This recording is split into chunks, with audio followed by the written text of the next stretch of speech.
Regras? Mais regras? Sério? A vida já não é complicada e restritiva o suficiente sem regras abstratas, que não levam em consideração a nossa situação única e individual? E uma vez que o nosso cérebro é moldável e se desenvolve de forma diferente, com base nas experiências da vida, por que então esperar que algumas regras possam ser úteis para todos? No relato bíblico, quando Moisés desce a montanha com os 10 mandamentos, encontra o povo perdido, adorando um bezerro de ouro. Já não eram escravos do faraó, mas eram escravos das próprias paixões. A história sugere que quando o ser humano fica desacompanhado, rapidamente ele passa a louvar o que puxa para baixo, que é instintivo e animalesco. Estudando as narrativas fundamentais da humanidade, um psicólogo clínico e professor de psicologia resolveu escrever uma espécie de guia sobre o que uma pessoa precisa saber para viver bem nos dias de hoje. Ele entendeu que o ser humano precisa de princípios ordenadores da vida ou o caos começa a reinar. As 12 regras para a vida de Jordan Peterson, assim como as histórias que ele conta para acompanhar cada uma das regras, pretendem ajudar quem anseia por uma vida com significado, ajudar quem quer assumir a responsabilidade de ser genuíno. Afinal, como 12 regras podem mudar a nossa vida?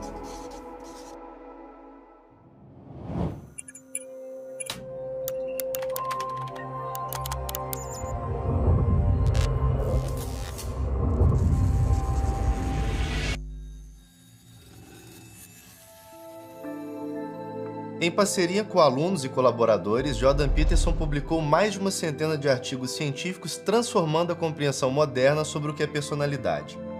Foram décadas atuando na psicologia clínica. Hoje, Peterson é aclamado professor de Harvard e Toronto, suas palestras abrangem neurociência, psicologia, mitos, responsabilidade pessoal e o sentido da vida. Publicado em 2018, 12 Regras para a Vida já vendeu mais de 5 milhões de cópias em todo o mundo. Me acompanhe nessa investigação, vamos juntos tentar compreender o que são cada uma das regras do livro, as histórias por trás de cada uma delas e como as recomendações de Jordan Peterson podem mudar a sua vida. Regra 1. Costas eretas, ombros para trás.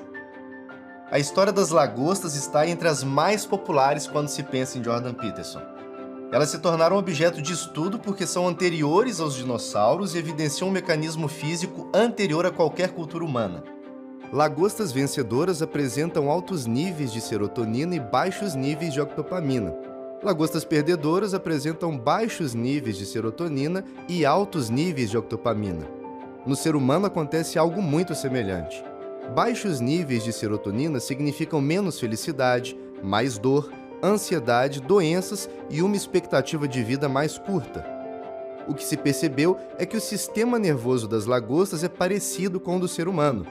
Não é à toa que testam antidepressivos nas lagostas para ver se surtirão efeito. Se você já observou o comportamento de crianças, por exemplo, deve ter notado que aquelas com postura frágil são alvos de bullying com mais frequência do que crianças confiantes, principalmente as que revidam. Quem age como vítima tende a ter temperamento compassivo e abnegado.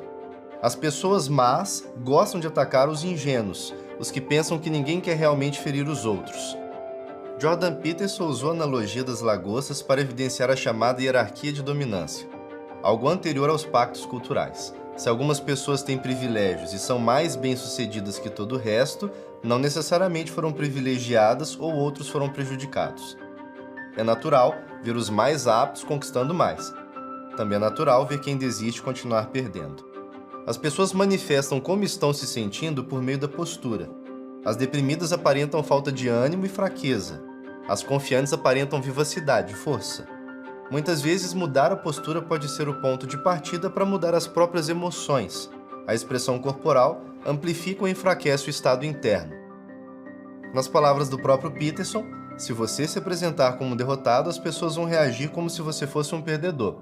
Se começar a se alinhar, elas te olharão e tratarão de forma diferente. Regra 2. Cuide de si mesmo como cuidaria de alguém sob sua responsabilidade. Para entender essa regra, é necessário compreender dois termos: caos e ordem. O caos é o domínio da ignorância, o mundo inexplorado, desconhecido. algo que não entendemos. A ordem representa o território conhecido, organização e hierarquia. Pense nos hobbits. O condado é um mundo seguro e produtivo, existe ordem. Já no reino subterrâneo dos anões, um dragão temível causa medo e dúvida. É o caos à espreita. Peterson vincula a ordem à masculinidade, já que ao longo da história os homens foram os construtores dos povoados e cidades. Eles enfrentaram a natureza e ergueram muros para manter a segurança. O caos, o desconhecido, relaciona-se à feminilidade. Existe uma liberdade no caos, e é dele que as coisas desconhecidas são feitas. O caos é mãe. Um campo inexplorado e fonte de possibilidades, ideias e possui uma força avassaladora. Entendendo isso, é possível perceber que temos um pé na ordem e outro no caos. Ora queremos segurança, ora queremos aventuras arriscadas. O mundo é perigoso, mas cada indivíduo é perigoso para si mesmo e para os outros. A dupla ordem e caos existe não somente fora do ser humano, mas também dentro de cada um. Motivado por esse pensamento, Peterson pergunta aos pais: vocês querem que seus filhos estejam seguros ou que eles sejam fortes? Não é possível proteger alguém de tudo, porque o mundo não é só ordem, mas também é caos. A vida cotidiana apresenta o caos. Cada vez que se tenta banir tudo que é perigoso ou ameaçador, o resultado pode ser infantilismo. Situações desafiadoras favorecem o crescimento. Impedir o contato com o caos é criar inutilidade nos seres humanos. É mais fácil ser cuidadoso com um animal de estimação do que consigo mesmo. Com essa constatação, Peterson está mostrando que as pessoas têm dificuldade em cuidar de si mesma. O problema é que provavelmente esse descuido é resultado da consciência da própria pequenez e miséria. Cuidar de si é pensar o que é bom para você e não o que você quer. Crianças gostam de receber doces, ficam felizes, por exemplo, mas não podem receber doces sempre. Feliz não é sinônimo de bom. O que importa não é fazer o que te fará feliz, é fazer o que você racionalmente sabe que é bom e devido, mesmo que seja desagradável. Por isso é bom saber onde você está, traçar um percurso, saber quem você é e se fortalecer nas limitações.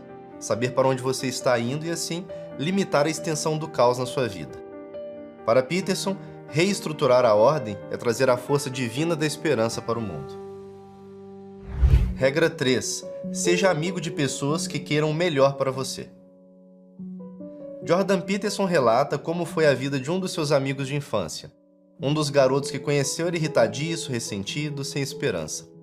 Quando cresceu, esse garoto começou a fumar maconha junto com os outros amigos. Exatamente esse grupinho não mudou de amizades e também não mudou de vida. Basicamente, pessoas escolhem amigos ruins por dois motivos. Não assumem a responsabilidade da vida e escolhem amizades também responsáveis ou se aproximam de pessoas ruins com a intenção de resgatá-las do mau caminho. Existe ainda um risco maior para quem quer tentar puxar um amigo que está vivendo uma vida ruim: ser puxado para o buraco. A delinquência se espalha com mais facilidade do que a responsabilidade. Peterson alerta ainda que alguns tentam ajudar os outros por vaidade, porque é mais fácil parecer virtuoso ao lado dos irresponsáveis. Associar-se a pessoas ruins é mais fácil. Segundo o professor, negar a responsabilidade pessoal da vítima é negar a possibilidade da correção. Não adianta ficar ao lado de quem não quer melhorar. Querer melhorar é condição para o progresso. Algumas amizades afundam outras e vivem uma vida miserável apenas para dizer que o mundo é cruel. Se você tem um amigo que não recomendaria para sua irmã, pai ou filho, por que manter essa amizade? Peterson está ensinando a buscar pessoas que querem crescer, que não toleram o cinismo e a destrutividade. Gente assim eleva os que estão ao redor. Regra 4. Compare a si mesmo com quem você foi ontem, não com quem outra pessoa é hoje. Em uma cidade pequena, onde as pessoas não fazem muitas coisas diferentes, pode ser mais fácil se destacar. Mas com a internet conectando milhões de pessoas, sempre será possível descobrir alguém com habilidades superiores. Quem mais se destaca em um ambiente pode se sentir incompetente ao se comparar com alguém de outro lugar que faz melhor a mesma coisa. Evidenciando essas diferenças, Jordan Peterson deixa claro que ninguém é igual em habilidades ou resultados. Para ele, essa igualdade nunca vai existir e sempre um número pequeno de pessoas será responsável por grandes feitos que superam os da maioria. Mesmo que sempre existam os melhores, não significa que devemos nos considerar irrelevantes.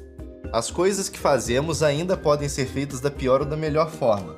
E se alguém não tem sucesso em uma empreitada, pode partir para uma próxima até encontrar o que funciona para si. Reflita se você supervaloriza o que não tem ou se subvaloriza o que tem. Para Peterson, a comparação desfavorável com alguém extraordinário em um domínio pode inibir a motivação das pessoas para qualquer coisa. Isso paralisa. Qualquer um pode ter mais esperança se mudar a forma de criticar a si mesmo. Os principais inimigos são a falsidade, o ressentimento e a arrogância. O conselho de Peterson é ignorar a complexidade do mundo, olhar para as próprias tarefas, pequenas que sejam, e fazê-las cada vez melhor.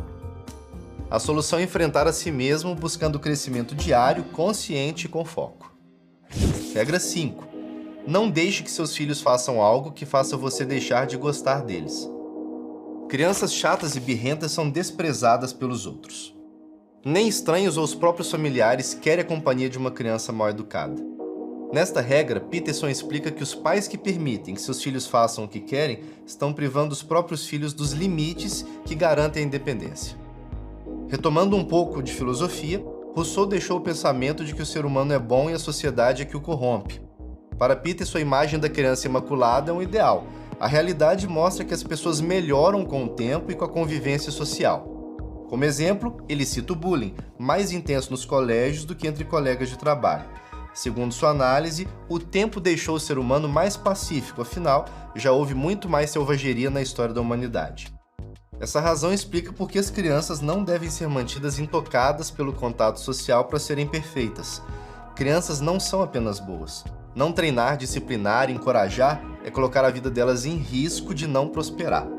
O problema é que alguns pais modernos têm medo dos próprios filhos, medo de que eles não gostem deles por causa das correções e exigências.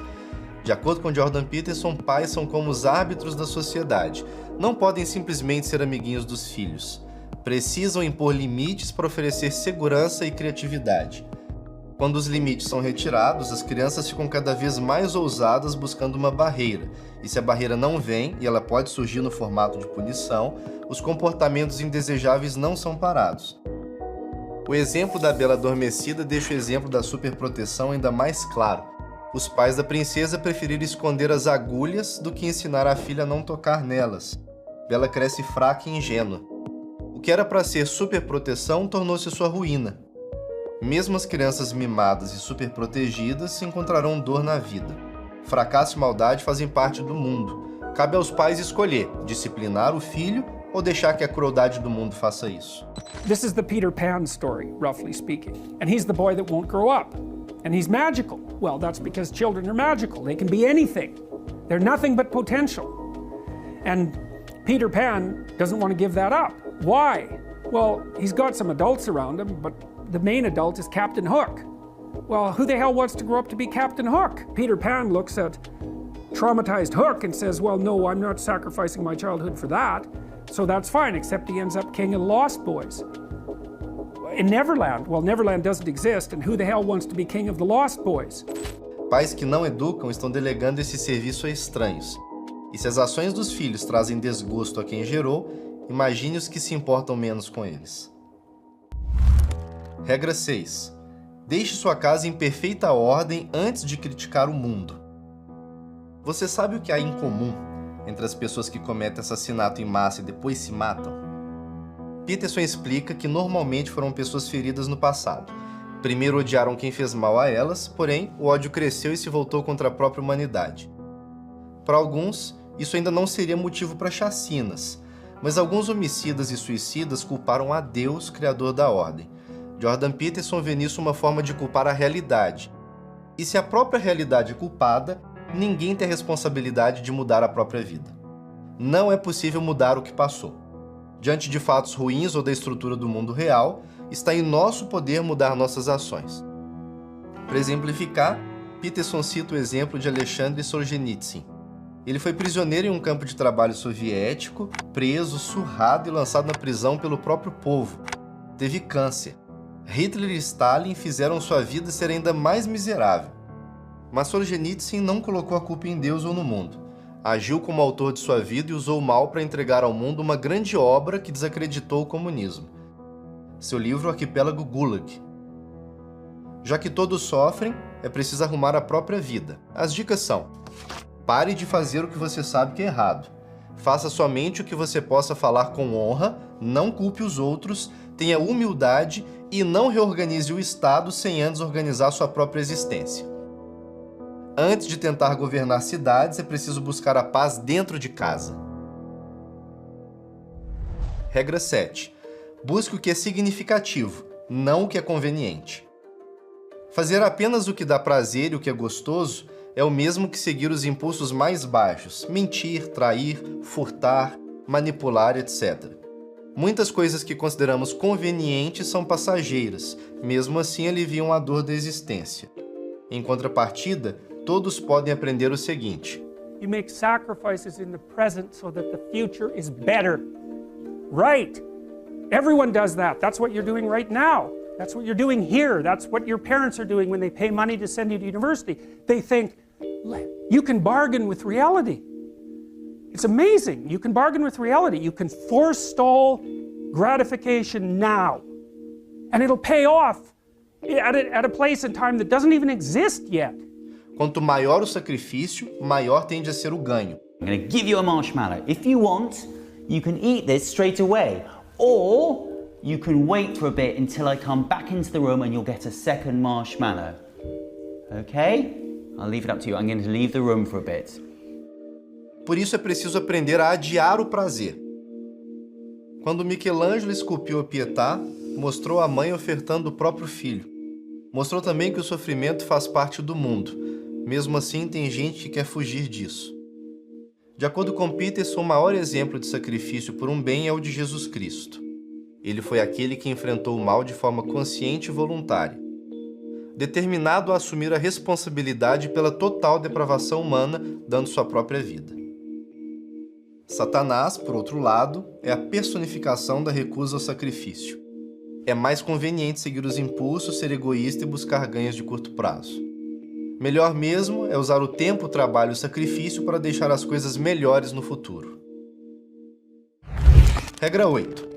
Diga a verdade, ou pelo menos não minta. Mentir é uma forma clássica de manipular o mundo para obter o que se quer. A mentira é uma estratégia de manipular a realidade pela percepção ou pelo pensamento. O intuito da mentira é garantir um resultado predefinido, mas mentiras evoluem para o orgulho. O indivíduo termina acreditando realmente que sabe o que tem para saber. Acredita na própria mentira. Ideólogos fazem isso. Culpam governos, imigrações, o capitalismo ou o patriarcado, por exemplo. Mentem porque querem explicar tudo por meio da ideologia, uma ótica fechada. Jordan Peterson complementa: se você disser não ao seu chefe, seu cônjuge ou sua mãe quando for necessário dizê-lo, então se transforma em alguém que consegue dizer não quando é preciso. Porém, se você disser sim quando necessário dizer não, você se transforma em alguém que só consegue dizer sim, mesmo quando claramente é o momento de dizer não. As consequências da mentira são severas. Não dizer a verdade enfraquece o caráter. Mentes orgulhosas escondem seus erros mentindo, culpam os outros e não a si mesmos. De acordo com Peterson, indivíduos desonestos são os precursores do totalitarismo. Os cidadãos soviéticos, por exemplo, negaram o sofrimento que o Estado estava impondo. Para ele, o exemplo comunista é o extremo. Não reconhecer a impossibilidade de fazer um paraíso terrestre conduziu milhares a mortes. Vidas foram sacrificadas pelo coletivo e por uma utopia. Mas o que salva é ter a disposição para aprender o que não se sabe, em vez de mentir fingindo saber. Movimentos totalitários tentaram criar um sistema perfeito e não foram verdadeiros, negando os erros evidentes. Neste ponto, Peterson nos lembra que nunca devemos subestimar o poder destrutivo do pecado de omissão. Enfim, a parte mais importante de não mentir é não mentir para si mesmo. Mentir gera vergonha e, por causa da vergonha, as pessoas tendem a distorcer o pensamento para encobrir as consequências de suas ações. Mentir envenena a alma, e o paraíso só pode ser chamado de paraíso porque todos lá dizem a verdade. Regra 9. Presuma que a pessoa com quem você está conversando possa saber algo que você não sabe. Ouvir é prestar atenção. Jordan Peterson relata que é impressionante o que as pessoas dizem quando encontram alguém disposto a ouvi-las. Diante de ouvidos atentos, dize até o que há de errado com elas. O próximo passo é dizer como querem se corrigir, e só o fato de falar ajuda a corrigir mesmo. Peterson relata também que psicoterapeutas enviesados mal deixam os pacientes falarem e já têm na ponta da língua o nome de algum transtorno. O problema é que os fatos da vida das pessoas são ajustados para se enquadrar nas teorias que esses psicoterapeutas criaram. Como exemplo, muitos freudianos convenceram seus pacientes de que sofreram abuso sexual e precisam se recordar. Curiosamente, não é raro uma pessoa criar uma memória lembrando-se de algo que nem mesmo existiu. Peterson expressa o desejo de que pacientes saiam do consultório sem carregar a ideologia do seu psicólogo, psiquiatra ou psicoterapeuta. O mais difícil e também importante é aprender a pensar. Pensar envolve conflito interno, trocar ideias, mudar premissas e ajustar pensamentos e percepções de mundo. Para quem verbaliza o que pensa, encontrar um ouvinte é como encontrar um colaborador e um oponente. Uma dica sobre ouvir o outro é não julgar sem ter entendido. Primeiro, explique o que você ouviu com as suas palavras. Se o outro confirmar que você entendeu certo, opine. A boa conversa carrega o desejo da verdade, não de estar certo. Regra 10. Seja preciso no que diz. O ser humano age no mundo guiado pelo significado das coisas. Quando olhamos para um computador, pensamos no que ele pode fazer. Se não funcionar, buscamos solução. Em resumo, enxergamos ferramentas e obstáculos, não objetos. Um carro não é simplesmente um objeto, é um instrumento que nos leva aonde nós queremos. Basta o carro não funcionar para descobrirmos um mundo invisível. Lembra do caos? Quando algo para de funcionar, é o caos à espreita. Com o ser humano também é assim. Possibilidades acompanham cada um o tempo todo. Se alguém for traído, descobre o caos, o mundo invisível, e poderá pensar: o que eu fiz de errado? Quem era realmente a pessoa que eu escolhi para mim? Segundo Peterson, o caos emerge pouco a pouco nos lares. As coisas desordenadas vão sendo escondidas e as pessoas fingem que nada está acontecendo. É difícil admitir emoções negativas. Maridos, esposas, pais e filhos vão criando uma névoa para esconder o que não querem ver. Eis o problema. Não confrontar o caos é permitir que ele se desenvolva e cause mais danos. Se um problema surge, ele precisa ser admitido. Se alguém está infeliz, precisa dizer: estou infeliz. Pense em uma doença que se tornou fatal por não ter sido tratada no início. Assim é em nossas casas e conosco se não formos precisos em nossas palavras. Assim que o erro aparecer, não espere que ele cresça. Fale e corrija o quanto antes. Regra 11. Não incomode as crianças quando estão andando de skate.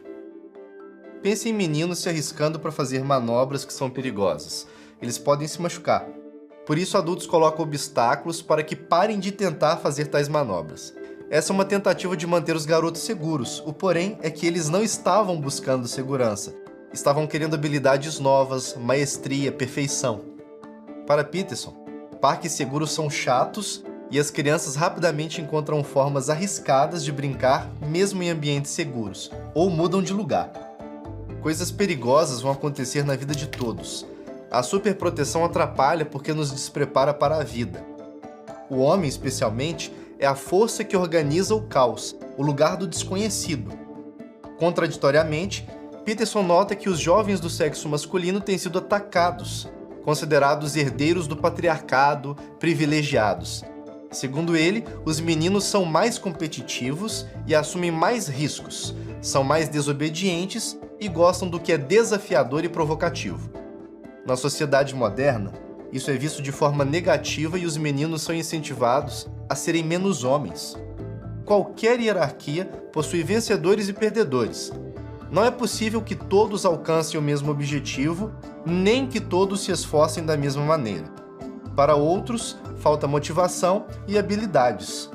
O que hoje é chamado de opressão patriarcal foi, na verdade, a criação de uma cultura na qual homens e mulheres buscaram, mesmo que imperfeitamente, uma forma melhor de viver. In what sense is our society male-dominated? The fact that the vast majority of wealth is owned by men, the vast majority of capital is owned by men. Women do more unpaid labour. A very tiny proportion of men, and a huge proportion of people who are seriously disaffected are men. Most people in prison are men. Most people who are on the street are men. Most victims of violent crime are men. Most people who commit suicide are men. Most people who die in wars are men. People who do worse in school are men. It's like, where's the dominance here precisely? What you're doing is you're taking a tiny substrata of hyper-successful men and using that to represent the entire structure of Western society. Hoje, atacar o ser masculino e dizer que mulher é uma invenção de homens dominadores revela a intenção de anular as diferenças naturais de cada sexo.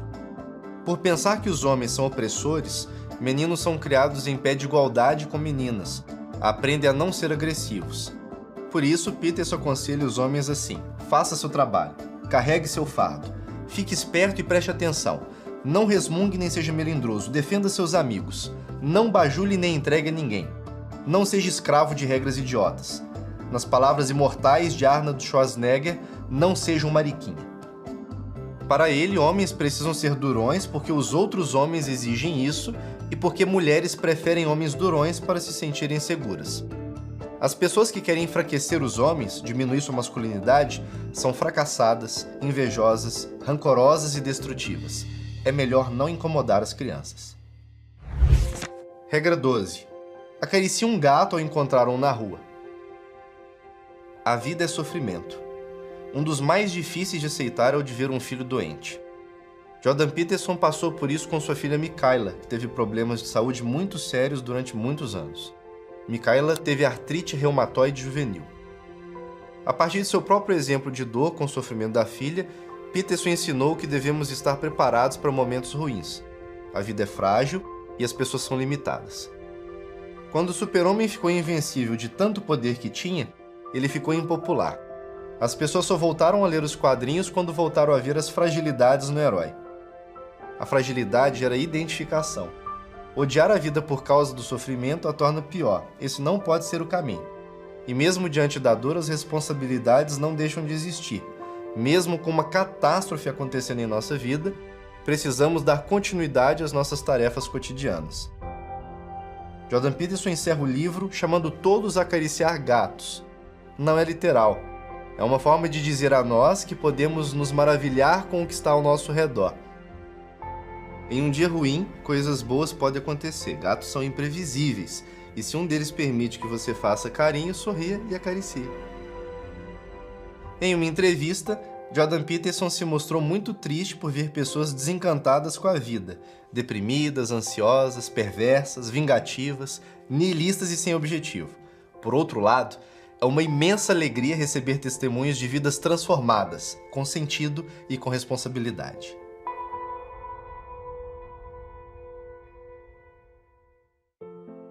Esperamos que você tenha gostado desse insight sobre as 12 regras para a vida de Jordan Peterson. É claro, vale ler o livro se você quer realmente saber todos os detalhes. O que podemos perceber aqui é que o pensamento do escritor canadense fez tanto sucesso porque ele nos dá recomendações práticas para o nosso dia a dia. Parecem simples, mas que quando colocadas em prática possuem um impacto positivo gigantesco na forma como levamos a nossa vida. As histórias que Peterson usa para ilustrar cada uma delas deixa claro como cada recomendação dele teve anos de muito trabalho e pesquisa. Se esse episódio gerou valor para você e te ajudou de alguma forma, compartilhe com seus amigos e com outras pessoas para que elas também consigam ter mais ordem e lidem melhor com o caos em suas rotinas. E para quem quiser se aprofundar, recomendamos o curso que temos no Núcleo de Formação da Brasil Paralelo sobre o livro, que detalha em mais de 6 horas todos os capítulos do livro. Esse é apenas um das dezenas de cursos da BP Educação. Clique no link que está na descrição do vídeo para saber todos os detalhes e todo o conhecimento exclusivo que está na nossa plataforma e que você pode adquirir como membro assinante da BP. O Insight volta na semana que vem. Nos vemos em breve e até a próxima.